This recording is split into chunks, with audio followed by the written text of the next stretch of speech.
Le bodybuilding est un sport vraiment unique. Il faut des années d'entraînement intense à la salle, des régimes très stricts et plus d'autobronzant qu'un tutoriel de maquillage des Kardashians pour arriver au sommet. Si on s'y prend bien, ces titans peuvent devenir célèbres pour leur corps massivement musclé. Mais le temps vient pour nous tous, et même les culturistes ne restent pas éternellement en forme. De l'âge aux blessures en passant par les conséquences dramatiques de l'utilisation de stéroïdes, il est temps de se souvenir de certains des plus célèbres bodybuilders à la retraite et de voir à quoi ils ressemblent aujourd'hui.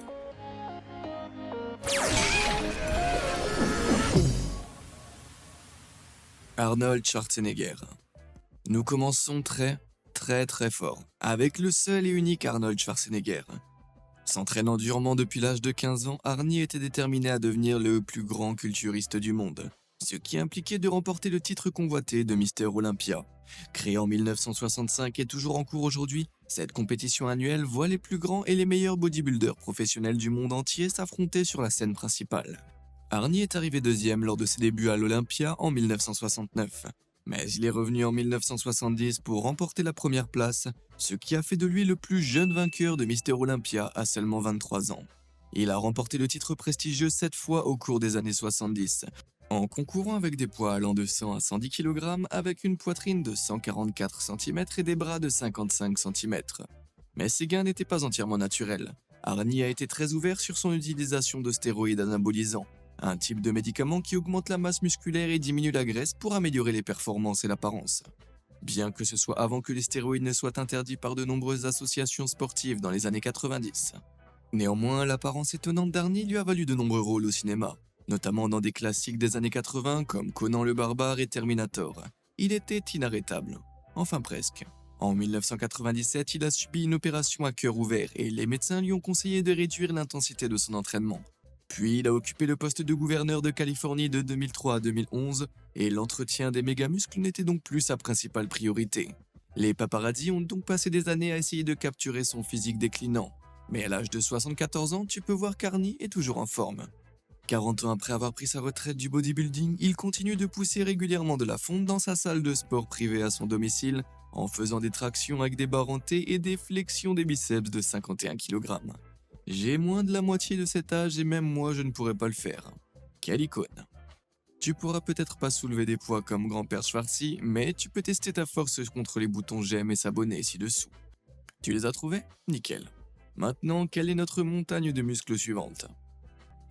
Ronnie Coleman.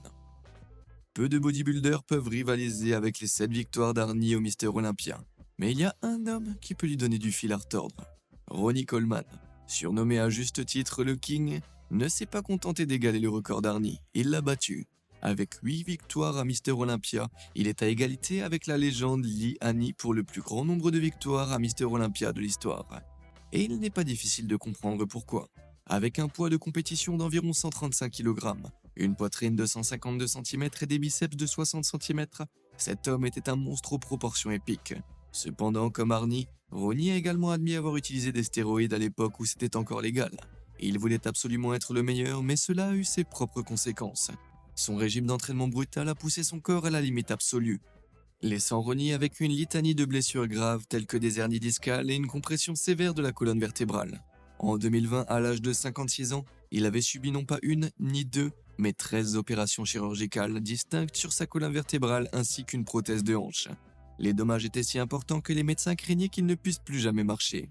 Mais il en faudra plus pour maintenir ce roi à terre. Les vidéos postées sur les réseaux sociaux montrent qu'il a besoin d'un peu d'aide pour se tenir debout et marcher, mais il continue à faire de l'exercice à la salle comme le champion qu'il est. Incapable de s'entraîner aussi intensément qu'autrefois, il pèse actuellement près de 90 kg. Mais la plupart de ses kilos sont encore des muscles. Est-ce que tu t'attendrais à moins de la part du King? Jay Cutler. Sur les talons d'Arnie et de Ronnie se trouve le puissant Jay Cutler. Ce quadruple vainqueur de Mister Olympia n'a jamais hésité à montrer ce qu'il fallait faire pour se préparer aux compétitions. Il passe 5 jours par semaine à s'entraîner pendant des heures et se déshydrate dangereusement avant les spectacles pour donner à ses muscles une apparence plus maigre. En 2005, tout ce travail l'a aidé à perdre une énorme quantité de graisse corporelle, réduisant son poids de 128 kg à 120 kg en seulement 4 semaines. Ce processus de réduction extrême est crucial pour de nombreux bodybuilders car il les aide à conserver leur physique imposant tout en montrant cette définition musculaire essentielle. Mais moins de 2 mois plus tard, une fois l'émission terminée, Jay était remonté à 132 kg. C'est ce qu'on appelle le poids hors saison, où les culturistes se reposent de leur régime punitif d'avant-compétition.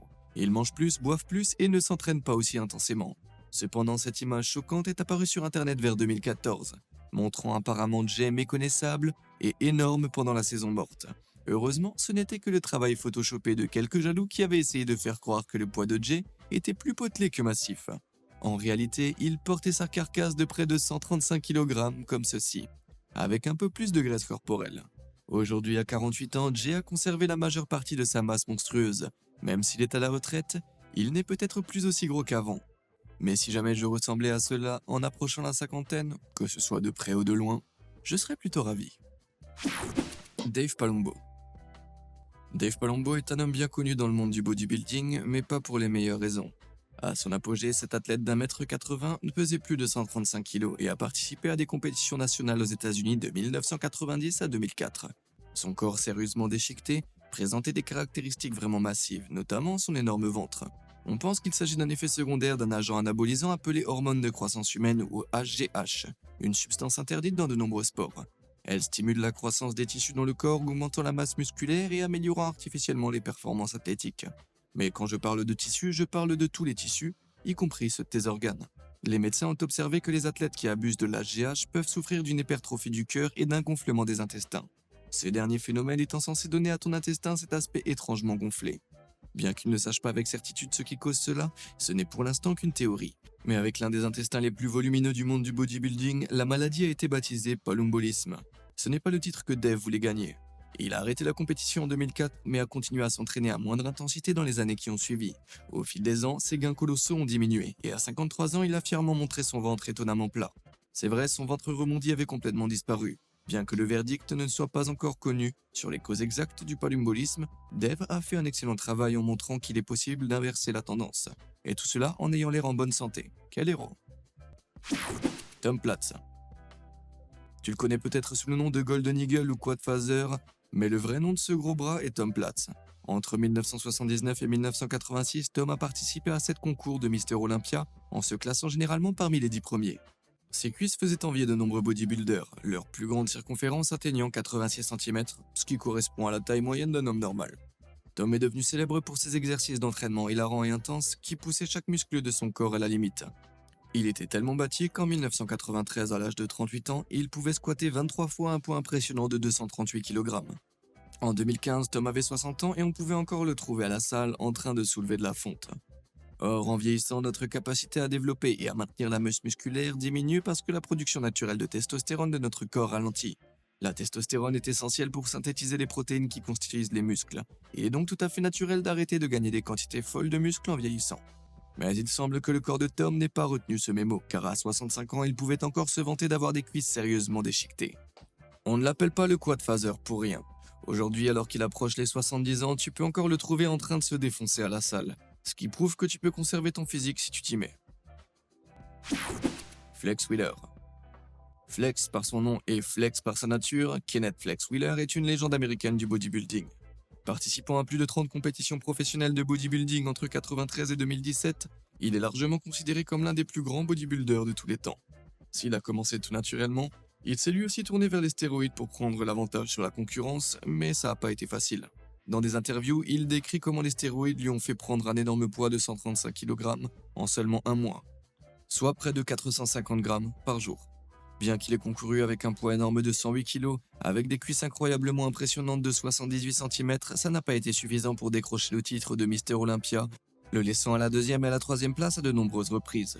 C'est assez impressionnant si on considère que Flex a également été diagnostiqué avec de graves problèmes rénaux en 1999. Ça aurait pu être lié aux stéroïdes qu'il prenait, mais les médecins ne l'ont jamais confirmé. À partir de ce moment-là, il a commencé à participer à des compétitions sans aucune drogue. Il a pris sa retraite en 2017 et peu après, des photos ont commencé à faire surface sur les réseaux sociaux, affirmant qu'il s'était vraiment laissé aller. Ok, les tatouages correspondent, mais d'autres photos de Flex de cette époque le montrent dans une condition incroyable, ce qui me fait penser que cette photo de gros ventre pourrait être un fake. Cependant, à cette époque, Flex avait de plus gros problèmes que quelques photos truquées. Des problèmes de circulation découlant d'autres problèmes rénaux ont fait qu'il n'a pas eu d'autre choix que de se faire amputer d'une partie de sa jambe droite en 2019.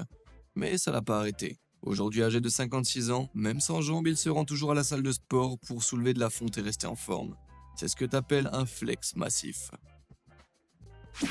Paul Dillette. Lorsqu'il s'agit de photos, peu de bodybuilders peuvent prendre la pose comme Paul Dillette. À l'époque de son apogée dans les années 90, ce type a tout fait pour poser avec des lunettes de soleil ou faire de l'haltérophilie avec un appareil dentaire. J'aimerais être aussi beau avec des bretelles. Avec un poids maximal de 130 kg, Paul a participé à plus de 40 compétitions professionnelles de culturisme entre 91 et 2006. Il s'est très bien placé dans presque tous les tournois, bien qu'il n'ait jamais dépassé la 4e place lors du très important Mister Olympia. Cependant, en 88, il a révélé dans une interview qu'il avait commencé à prendre des stéroïdes pour améliorer son physique, y compris l'hormone de croissance humaine mentionnée précédemment. Des photos de Paul le montrent également arborant ce ventre suspicieusement bombé lors de compétitions ultérieures. Mais c'était rien comparé à ce ventre qu'il a regagné dans les années 2000. Publié dans divers magazines, Paul affichait un physique très différent. Ses muscles saillants aient été remplacés par un gros ventre et des seins d'homme. De nombreuses personnes ont conclu que Paul avait simplement arrêté de prendre des stéroïdes, car cela peut entraîner des fluctuations hormonales qui obligent le corps à conserver une quantité excessive de graisse corporelle. Mais il a révélé plus tard qu'il avait fait exprès de perdre la forme, et qu'il avait retrouvé sa shape habituelle quelques mois plus tard. Tout ça pour des photos avant et après qui ont ensuite été utilisées dans des publicités pour des compléments alimentaires, ce qui a vraisemblablement rapporté beaucoup d'argent à Paul. En 2019 cependant, à 56 ans, Paul a clairement arrêté de s'entraîner autant et a vraiment perdu la majeure partie de sa masse musculaire. Mais tu dois admettre qu'il peut encore vraiment porter une paire de lunettes de soleil. Nicole Bass. Tout comme les hommes, les femmes qui pratiquent le culturisme n'ont rien à envier à la puissance du temps, ce que Nicole Bass, culturiste et superstar de la WWE, a démontré un jour. Elle a fait ses débuts dans le bodybuilding en 1985, a pris d'assaut les compétitions nationales et s'est hissée dans le top 15 de Madame Olympia en 1997. Avec son mètre 90 et ses 108 kg, elle se distinguait vraiment des autres concurrentes. Mais au fur et à mesure qu'elle s'entraînait, quelque chose a changé chez Nicole. Aussi tonique et musclée qu'elle l'était à la fin des années 80, son physique est soudainement devenu beaucoup plus volumineux dans les années 90. Et il n'y avait rien de naturel là-dedans. Comme tu l'as probablement deviné, Nicole avait abusé des stéroïdes anabolisants. S'ils peuvent aider n'importe qui à gagner de la masse musculaire artificiellement, ils peuvent aussi augmenter la production d'os dans le corps, en particulier autour de la mâchoire, ce qui lui donnait une apparence plus robuste. Mais l'apparence mise à part, à son apogée, Nicole était si impressionnante qu'elle donnait du fil à retordre à de nombreux bodybuilders masculins. Malheureusement, les stéroïdes peuvent avoir des conséquences dévastatrices à long terme qui ne se limitent pas à des anomalies esthétiques. En 2006, Nicole a été admise à l'hôpital après avoir souffert d'une pancréatite liée aux stéroïdes. Les médecins lui ayant conseillé de ne pas s'entraîner intensément, Nicole a perdu la majeure partie de sa masse musculaire que les stéroïdes lui avaient permis de gagner. Malheureusement, à l'âge de 52 ans, elle est décédée des complications d'un accident vasculaire cérébral et d'une crise cardiaque. Des problèmes de santé qui se sont considérablement aggravés par l'abus de stéroïdes. Je pense que ça prouve même que si les stéroïdes peuvent apporter des gains magnifiques, le revers de la médaille les attend au tournant. Lou Ferrigno. Tu ne connaîtras peut-être pas le prochain personnage à moins qu'il ne soit recouvert de peinture verte, mais Lou Ferrigno était célèbre bien avant d'incarner Hulk. Il a commencé à s'entraîner pour devenir culturiste à l'âge de 13 ans afin de ressembler à ses modèles d'enfance, Hercule et Hulk. En 1973, à l'âge de 22 ans, il a remporté son premier titre prestigieux de Mister Univers et a régulièrement lutté contre Arnie pour la première place dans de nombreuses compétitions de culturisme. Mais même s'il mesure un gargantuesque 1,90 m et qu'il pèse plus de 105 kg, cela ne suffit pas à lui arracher le titre de Mister Olympia, bien qu'il s'en soit approché à 2 reprises. Mais ça l'a pas empêché de se faire remarquer par l'industrie du divertissement. En 1977, il a joué dans la série télévisée L'incroyable Hulk, bien évidemment sous les traits de Hulk, et est devenu une icône culturelle musclée.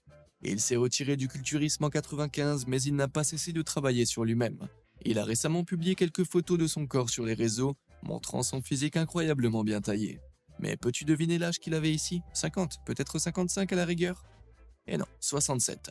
Le tonus de la plupart de ses muscles a peut-être disparu, mais il a conservé une silhouette incroyablement bien bâtie. Si on considère que la plupart des hommes qui dépassent les 70 ans ont tendance à avoir l'air un peu frêle, Lou semble être plus en forme que jamais. Je suppose que tu peux sortir le gars du Hulk, mais tu ne peux pas sortir le Hulk du gars. Dorian Yates. Les bodybuilders ne sont pas seulement fabriqués aux États-Unis. De l'autre côté de l'océan, au Royaume-Uni, Dorian Yates est un culturiste britannique qui a commencé à s'entraîner dur à l'âge de 21 ans. À 22 ans, il a remporté son premier titre de culturiste, du haut de son 1,90 m et de son poids maximal d'environ 117 kg. Dorian s'est fait connaître par son dos incroyablement large et épais. À partir de là, il a remporté des compétitions dans le monde entier et exercé un règne impressionnant de 6 ans en tant que Mister Olympia de 92 à 97. Mais comme pour beaucoup de grands athlètes, ce n'était pas un effort entièrement naturel. Avant sa toute première compétition, il a commencé à prendre des stéroïdes, comme tous les autres culturistes de l'époque, puis de l'hormone de croissance. Il a atteint une taille tellement incroyable qu'il pesait environ 131 kilos pendant la saison morte. Il semblait être dans la meilleure forme de sa vie, mais 6 semaines avant les JO de 97, il a été soudainement hospitalisé. Les anti-inflammatoires qu'il prenait pour une blessure à l'épaule avaient provoqué une grave hémorragie interne, au point qu'il crachait du sang. Miraculeusement, il s'en est remis, mais 3 semaines plus tard, il s'est arraché l'un de ses tendons du triceps. Ouais. Il n'a pas pu s'entraîner, mais il a suivi un régime draconien et, chose étonnante, il a quand même remporté le titre. Quelle bête!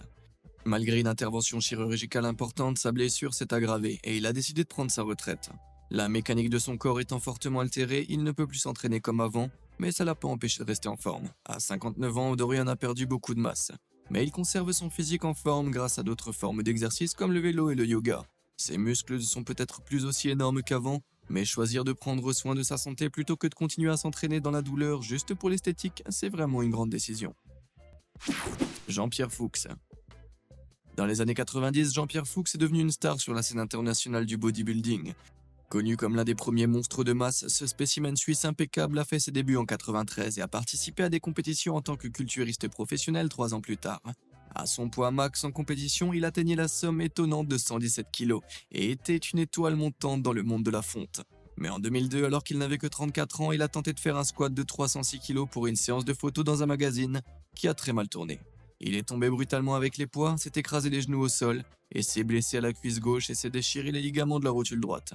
Il a dû être opéré et a pu à peine remarcher, mais le mal était fait. Après une longue rééducation, il a tenté de reprendre la compétition mais n'a pas réussi à se classer lors des épreuves de 2001 et 2003. Le fait de voir sa carrière interrompue par un accident aussi étrange est une façon brutale de prendre sa retraite, mais Jean-Pierre ne s'est pas démoralisé pour autant. Depuis, il a continué à s'entraîner au mieux de ses capacités. Évidemment, ses jambes sont maintenant un peu plus fines qu'avant, mais il a conservé une partie de la masse du haut du corps de ses beaux jours. En 2020, il a subi une arthroplastie du genou, ce qui l'a certainement aidé à rester en forme et à mener une vie bien remplie. Alors la prochaine fois que tu trouveras une excuse pour pas aller à la salle, souviens-toi de l'histoire de Jean-Pierre et fais-le pour l'amour de Fuchs. Tom Prince. Tu n'as peut-être jamais entendu parler de Tom Prince, mais dans les années 90, il était très difficile de le louper. Il a commencé à participer à des compétitions professionnelles en 97 et en 2001, il a réussi à se faire une place sur la scène principale de Mister Olympia. Pendant la saison morte, cette montagne d'hommes pesait jusqu'à 141 kg. Mais il a réussi à réduire ce poids à 104 kg pour les compétitions. Ça représente une perte de poids de 37 kg, presque le même poids qu'un enfant moyen de 11 ans. Ça semble incroyablement extrême, mais c'était pas tout à fait naturel. Tom a admis qu'il utilisait un mélange de stéroïdes et de diurétiques, ces derniers étant des médicaments qui aident le corps à se débarrasser de l'eau, ce qui permet d'obtenir des muscles maigres. Et Tom donnait l'impression d'être vraiment bien jusqu'à ce qu'il n'y arrive plus. Après ce qu'il allait s'avérer être sa dernière compétition en 2002, les reins de Tom ont commencé à lâcher. Beaucoup de gens ont supposé que c'était dû à sa consommation de stéroïdes et au poids insensé entre lequel il faisait le yo-yo. Mais après la mort d'une greffe de rein en 2012, au bout de 2 ans, les médecins de Tom ont réalisé qu'il souffrait d'une maladie du sang appelée glomérulosclérose segmentaire focale. Étant donné que cette maladie avait détruit son rein bien après qu'il ait cessé de prendre des médicaments, il pense qu'elle est d'origine génétique. Aujourd'hui, alors qu'il ne pèse plus que 83 kg, il vit toujours avec cette maladie mortelle qu'il gère avec soin. Mais si on considère que de nombreux autres bodybuilders ont perdu la vie à cause d'une grave insuffisance rénale, Tom est sans aucun doute l'un des plus chanceux. Bob Paris. Certains bodybuilders brisent vraiment les frontières, mais Bob Paris y est parvenu en utilisant bien plus que son immense taille.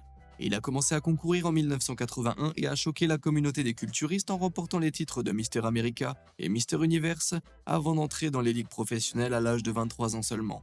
Du haut de son mètre 90 et de ses 102 kg, les gènes de qualité supérieure de Bob l'ont propulsé sur la scène de Mister Olympia, où il s'est classé parmi les 10 premiers pendant plusieurs années.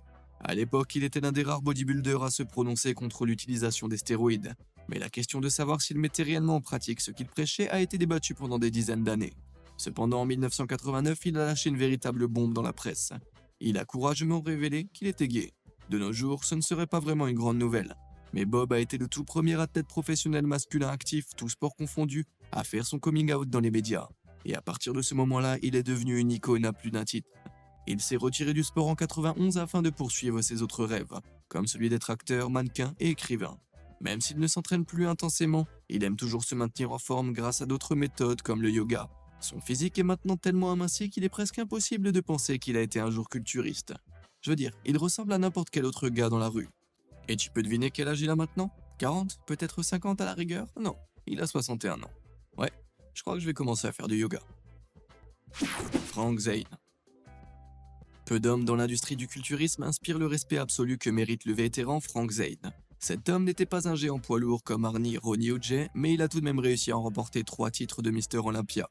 Concourant dans la catégorie des moins de 90 kg, Frank a participé à au moins 25 tournois professionnels de culturisme entre 1962 et 1983.